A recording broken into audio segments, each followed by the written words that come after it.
कभी सोचा है कि ब्लड प्रेशर को कंट्रोल करने वाली दवा का हमारे जिस्म के फुजला खारिज करने वाले निज़ाम से आखिर क्या ताल्लुक हो सकता है? आज हम उन अद्वियात की दुनिया में गहराई में उतरेंगे जो हमारे जिस्म के दो बहुत ही बुनियादी निज़ामों यानी इखराज और तौलीद पर असरअंदाज होती हैं।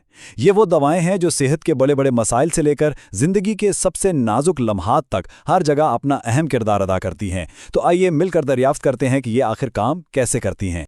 हमारा जिस्म ना एक नाकाबिले यकीन मशीन है। ये हर रोज़ हर लम्हे इजाफी पानी और नमकियात को फिल्टर करता रहता है ताकि अंदरूनी तवाज़न बिल्कुल ठीक रहे। लेकिन सवाल ये है कि ये जादुई अमल होता कैसे है? इस सवाल का जवाब एक ही निज़ाम में छुपा है जिसे हम कहते हैं जेनेटो यूरिनरी सिस्टम। आइए देखते हैं कि ये है क्या। तो जिन अद्वियात की हम बात कर रहे हैं वो सीधा जेनेटो यूरिनरी निज़ाम पर काम करती हैं। अच्छा, ये नाम सुनने में शायद थोड़ा पेचीदा लग रहा हो, लेकिन असल में ये हमारे जिस्म के दो बहुत अहम कामों को जोड़ता है। चलें इसे आसान बनाते हैं। जेनिटो यूरिनरी की इस्तिलाह दरअसल दो निज़ामों को मिलाकर बनी है। पहला है यूरिनरी सिस्टम, यानी हमारा वो निज़ाम जो खून को साफ करके फिजला बाहर निकालता है, और दूसरा है जेनिटल सिस्टम, यानी तौलीदी निज़ाम। हालांकि इन दोनों के काम अलग अलग हैं, लेकिन जिस्म में इनका आपस में ताल्लुक बहुत गहरा है, इसीलिए इन्हें अक्सर एक साथ ही समझा जाता है। तो इसे याद रखने का सबसे आसान तरीका बस यही है, इखराज जमा तौलीद। एक निज़ाम सफाई का काम करता है और दूसरा तख्लीक का। अब आइए देखते हैं कि अद्वियात इस निज़ाम के पहले यानी सफाई वाले हिस्से पर कैसे असर डालती हैं। चलें जिस्म के इस इखराजी हिस्से को एक निकासी के निज़ाम यानी ड्रेनेज सिस्टम के तौर पर देखते हैं।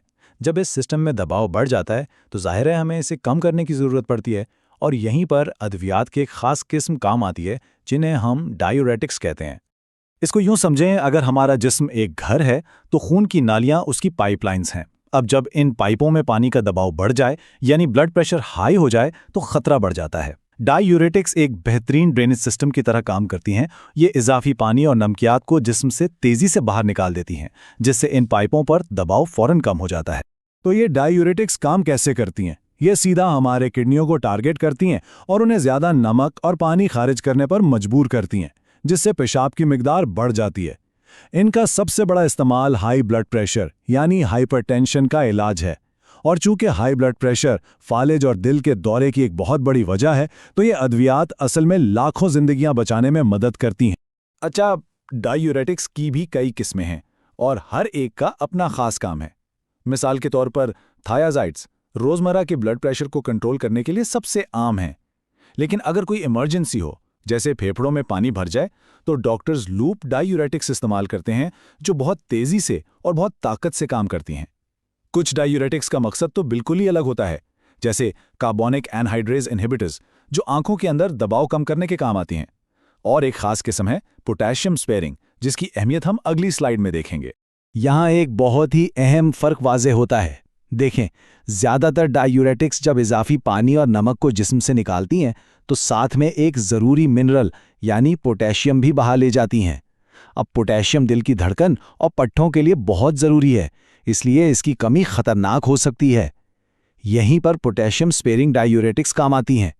ये अपना काम भी करती हैं और जिसमें पोटेशियम की सतह को भी महफूज रखती हैं। तो अब तक हमने देखा कि अद्वियात जिस्म के फिल्टरेशन सिस्टम को कैसे कंट्रोल करती हैं। अब आइए जेनिटो यूरिनरी निज़ाम के दूसरे हिस्से यानी निज़ाम तौलीद की तरफ चलते हैं। यहाँ अद्वियात एक बिल्कुल मुख्तलिफ लेकिन उतना ही नाजुक किरदार अदा करती हैं, ख़ासतौर पर बच्चे की पैदाइश के अमल के दौरान। इस शोबे में अद्वियात बुनियादी तौर पर दो मुखालिफ सिमतों में काम करती हैं। एक तरफ वो अद्वियात हैं जो बच्चादानी के पट्ठों को पुरसुकून या ढीला करती हैं, और दूसरी तरफ वो जो इन पट्ठों में सुकड़ाव पैदा करती हैं। आइए इन दोनों को बारी बारी देखते हैं। पहली किस्म की अद्वियात पट्ठों को पुरसुकून करती हैं, और इनमें सबसे अहम दवा है रिटोड्रीन। इसका मकसद बहुत अहम है। अगर बच्चे की पैदाइश वक्त से बहुत पहले शुरू हो जाए तो ये दवा बच्चादानी के पट्ठों को आराम देती है। इससे डॉक्टर्स को बच्चे के फेफड़ों को मजबूत करने या पैदाइश की तैयारी के लिए कीमती वक्त मिल जाता है। दूसरी तरफ वो अद्वियात हैं जो पट्ठों को सुकेड़ती हैं ताकि पैदाइश के अमल को शुरू या तेज किया जा सके। इनमें सबसे मशहूर ऑक्सीटोसिन है, जिसे अक्सर मोहब्बत का हार्मोन भी कहते हैं।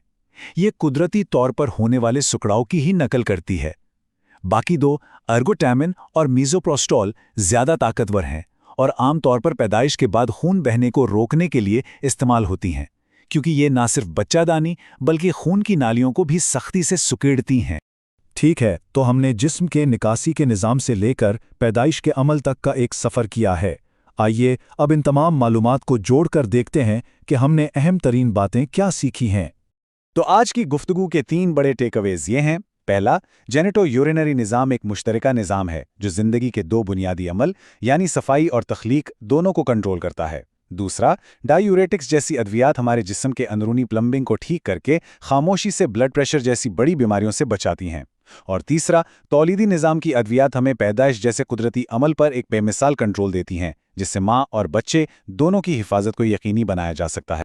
और आखिर में ये सवाल हमें सोचने पर मजबूर करता है कि ये अद्वियात किस कदर बारीकी से जिस्म के कुदरती तवाज़ुन को बेहतर बनाती हैं। ये इस बात की एक शानदार मिसाल है कि साइंस किस तरह ज़िंदगी के सबसे पेचीदा और नाजुक तरीन लम्हात में हमारा साथ देती है और ये सोचने पर मजबूर करती है कि मुस्तक़बिल में मज़ीद क्या कुछ मुमकिन हो सकता है।